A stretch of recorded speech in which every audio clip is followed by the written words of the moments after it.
Good afternoon, everyone.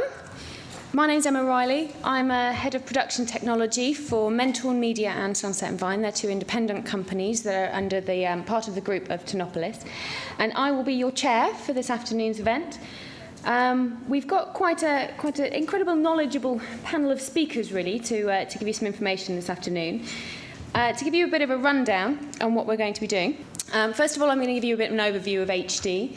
And then we'll have Donna Mulvey-Jones, who is Head of Post-Production and Facilities at Maverick TV. Donna is going to be running you through her workflow on Channel 4's Embarrassing Bodies as a case study, really, into long-form production, what the best practices are, what her top tips are, with a particular interest on technology, on HD, and on tapeless working in this new world. We'll then have Chopper Harris, or John Harris, as he's also known, who is a guru at Route 6, and he'll be giving us a bit more of a technical rundown, so explaining us a little bit more about the cameras that we're now finding on the market, the hard drives, a little bit more into how reliable these hard drives are, the recording formats that we're using, and also into long-term archive. Then we'll have Mark Boss, who's a production executive at Talkback Thames, and he's going to do something similar to Donna. He's going to be running through a case study for Escape to the Country for the BBC. Again, all shot HD and completely file-based, so he'll be giving you through a step-by-step instruction on how they make that show with the amount of hours that they actually have to deliver to the BBC every year. And then finally, we have Jess Nottage, who's the Head of Operations at Clear Cut Post-Production Facility, that's based in West London. Jess is going to be giving us the other side, really, of what a post house would advise productions to do. Post seems to be kind of growing into production so much more in this kind of technology and HD and tapeless world. So Jess is going to be running you through some of the top tips that he has, some of the problems that they found in some productions that come to them and how to solve them. At the end of everything, I think I'll get everyone back on stage, and I've got a list of questions to quick fire at them and put them under pressure, and I hope by that time you'll also have a good number of questions that you can fire at them. A recent survey done by Media Smiths for the DPP, and the DPP, if you don't know, is the Digital Production Partnership. It's a collection of the UK broadcasters, so BBC, ITV, Channel 4, Channel 5 and Sky. And it's really quite an exciting collection, really, because all the broadcasters have finally decided that actually it's mad them all delivering lots of different specs and lots of different delivery specs and acquisition specs. It's crazy, and it makes for us as programme makers, it makes it very, very difficult. Instead, they decided to get together and try and set a common standard, a common tape delivery format, a common file delivery format, and they're now working in to try and make a best practices on tapeless production. Anyway, this survey was conducted by Media Smiths and commissioned by the DPP, as they wanted to get a flavour of what the market is out there, how people are actually making programmes. They interviewed quite a broad range of companies, large and small, in London, the nations and the regions, and these are basically their findings. All companies are entirely reliant on the technical specifications of their commissioning broadcaster. If you are making a programme for a UK broadcaster, that tech spec is God. I have known of the odd couple of productions, not in my company, thankfully, but who have gone against the tech spec and thought, well, you know what, it's just a guideline, it's be absolutely fine. And they have, I promise you, they have come unstuck. It is part of a contract, it's part of your commission, and if you don't follow those tech specs, the broadcaster has every legal right to turn around and turn your programme away and insist that you shoot it again. All companies that they interviewed were using tapeless in some form or another, so it does seem like technology has really moved on and everybody's really started to pick this up. I think probably to try and weather the storm from SD to HD. People have adopted tapeless. Also, probably because a lot of the manufacturers aren't making tape-based cameras anymore. They don't exist anymore, so you have no choice if you need to hire a camera. All companies predict to use more in the future. They all predict that they will be this tapeless, reluctant revolution, as the DPP called it, is going to continue in the future, and there is no way out of it. But most feel they don't have the knowledge to continue further in tapeless. Well, I'd hope from the smorgasbord of speakers that we have here this afternoon that we can give you some of that knowledge of certainly our ways of doing things and how we've managed to get where we are. So before we get into them, I just wanted to focus on that first point, technical requirements, or your broadcaster's tech spec, and just break it down a little bit on how, in a very, very basic term, a little bit kind of tech specs for dummies, how to kind of come up with what cameras you can shoot on. I get these questions quite a lot in both my companies and from outside the company saying, well, I'm going to go and shoot something on a Canon 5D, that'll be fine, won't it, because it says HD. No, it won't be fine. It's all very, very detailed and in this tech spec, so I'm going to give you a bit of a rundown from it. These are the 4 things that you need to think about when you're looking into whether your camera will be approved by a UK broadcast market. As I've said, HD on the box does not mean HD in the box. HD is a huge grey scale. You can go into Currys and buy a little handycam that says HD on it, or it says 1080 on it, 1080 HD. That is not accepted for broadcast, and rightly so, to a certain extent. You shouldn't be able to film BBC One primetime shows on a camera from Currys.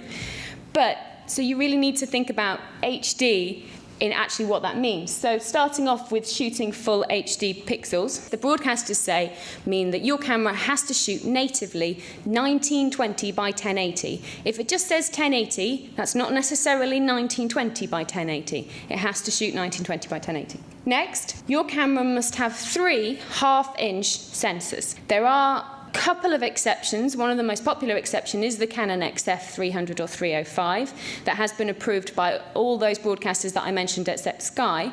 That only has 3 third-inch sensors and not half-inch. Now, obviously, your cameras can have more than a half-inch, so if you're looking at the Sony 500, which I think is at the back, that's got a 2 third-inch. It's got 3 triple sensor, 2 third-inch, there we go, so that more than meets the spec. But as I said, the Canon is the one exception. The EXs, if you look at the EX1 or the EX3, they have a half-inch sensor, so they are accepted as well in that realm. And all those cameras that I've mentioned do shoot 1920, 1080. Now, the next one is where we start getting into difficulties, and this is where a lot of cameras suddenly fall down. You need to have an acceptable codec, and the megabits per second has to be an acceptable requirement. This is where a lot of people get confused, and I will go into codecs and give you quite a basic analogy of it. But if you're shooting, for example, XDCam HD 422, which is the codec of the Sony 500, the Sony 700 and 800 as well. It's the codec of actually the Canon XF shoots in that codec. You have to be at least 50 megabits per second. If you're shooting, the general rule of thumb is Sony cameras and the Canon cameras shooting at that codec, Sony and Canon cameras are 50 megabits per second. The Panasonic cameras, however, don't shoot in that codec. They shoot in either DVC Pro HD or AVC Intra, the majority of them. If you shoot in AVC Intra HD, you have to be 100 megabits per second. I'm really sorry there isn't a really easy, hard and fast rule, but that's generally the rule of thumb. 50 if you're Sony or Canon, and 100 if you're Panasonic. An acceptable codec, also to think about, the tech spec does give a list of acceptable codecs. Namely, what is missing off there is H.264. H.264 is the codec that Canon 5Ds, 1Ds and 7Ds record in. So they do not record in an acceptable codec for UK HD broadcast. This is one of my tips, really. As soon as you decide what camera choice you're going to, and you've got your tech spec, if you're in any doubt, send it to your post-production people. We had Prime Focus here this morning, and we've obviously got Clearcut, Jess from Clearcut here this afternoon. They have such a wealth of knowledge. They have seen so many productions go through on shooting on all sorts of different cameras. They really are the people who have this knowledge to be able to tell you whether this camera will work for what you need. So just quickly taking an example of what these things mean, 1920, 1080. This is the number of pixels, the number of lines of information your picture will actually have. So you can see how big 1920, 1080 is compared to something like 1280, 720 or any of the smaller ones. This is the reason that they want it that big. Sensor size. We talked about third-inch, half-inch. If you see the difference between the third-inch is the yellow box, and the pink is the half-inch, that's slightly bigger, and then you get to the 2/3-inch, which is what David said is what the 500 and the 700 shoot on.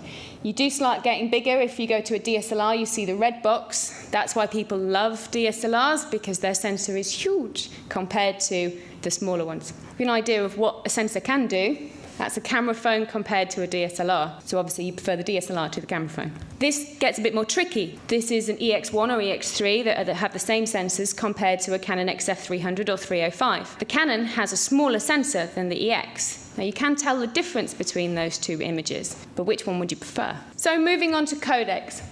Codecs is a term that puts the fear of God into people, because it can just keep going more and more technical, and then if you keep going down it, I've found people start speaking in ones and zeros, and you can't understand them. But this is my analogy, and actually nicely, Chopper's going to pick up on my Subway sandwich later to elaborate on it when we start talking about metadata. If you ask for a QuickTime, you are just asking for what bread you want. You are not asking for what you want in it. A QuickTime is a wrapper. An MXF is a wrapper. It's .mxf or .mov. It's what it's housed in. What you're not saying is whether you want it HD, and first of all, we've just established HD doesn't necessarily just mean one flavour. You want it 1920 HD. Do you want it in ProRes, or do you want it in XD Cam HD 422, or do you want it in AVC Intra? And finally, what happens with HD is you stop getting into the PAL and NTSC that we're used to on SD.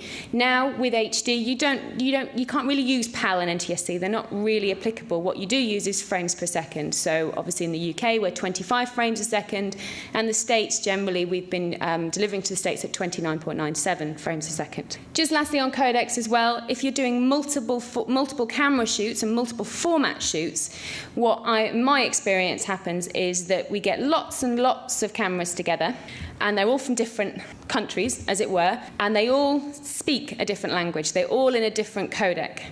When you come to editing and putting these all together, if you don't change them, if you leave them as they are, speaking in their own codec, they won't be able to communicate with each other. Avid won't like it, Final Cut won't like it. You can't just keep things in their original codec. There's certain exceptions. You can start doing AMA and things like that, and advances are coming, but certainly if you then want to play out to tape immediately, you need to start thinking about making sure that they all talk the same language. So for this analogy, I taught them all English, obviously. Again, in my experience, we do a lot of observational documentaries with a lot of shooting APs and DV directors, and in my experience, there is always one that is suddenly armed and thinks, do you know what, this is brilliant, tapeless, got it all down, I know exactly what I'm doing. I'm just going to nip into Comet or Jessup's, and I just need something to do that quick cutaway. Oh, that one, I'll just take this one. And they'll shoot on a camera, and I'll know it won't be accepted as HD, and I'll think, fine, you're allowed, 25% of non-HD in every program. But they will have shot on the most random thing, or they'll find a camera that they used years and years ago, or they'll borrow their mother's camera just to get this one cutaway that they want. And you've no idea what the codec is. Nothing can read it. You can't open it. You send it to a post house and they say this 2-minute clip is going to take 60 hours to transcode, and they want to charge you thousands of pounds for it, obviously, because it's 60 hours of time. Beware of those. Stick to professional cameras. Stick to broadcast cameras. Stick to what you know. Don't start going off too much into the whole realms of consumer cameras. It can be very dangerous, and it can certainly cost you a lot of money. And finally, this one's easy, as I've said before, megabits per second. In a general rule of thumb, bear in mind this is kind of tech specs for dummies, as it were. Do check this all out. But as a general rule of thumb, Sony and Canon, when they're shooting on the cameras that I've mentioned, at XD Cam HD 422, you have to be at least 50 megabits per second.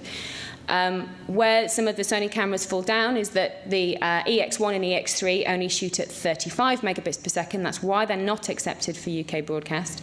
And for Panasonic AVC Intra, you have to be at least 100. There are add-ons.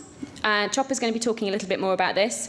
There's the Nano Flash that you might have heard of. There's also the the Arja Kai Pro Mini and the Atmos Ninja. There's also Atmos also brought out something called the Samurai. Some very interesting names. And these are basically little boxes that you plug you mount on your little cameras, and they take a feed directly off the sensor. So if the sensor is, if the camera can do 1920 1080 and the sensor is big enough, you can take the feed directly off and record it at 50 megabits per second, rather than having the camera put it on to your S/S cards, as in the EX1, at 35. They have their own problems. Obviously, they're not made by the same manufacturer as the camera, so mounting it's difficult, making it talk to the camera is difficult, powering it can be difficult, all of which Chopper can kind of run you through. So you do need to be mindful of them, but they are sometimes a solution if you're wanting to use a camera that wouldn't normally be accepted. So that's enough from me. All that remains for me is to hand you over to Donna Mulvey-Jones from Maverick TV. She's head of post-production and facilities, who's going to run you through embarrassing bodies. We just swap over this.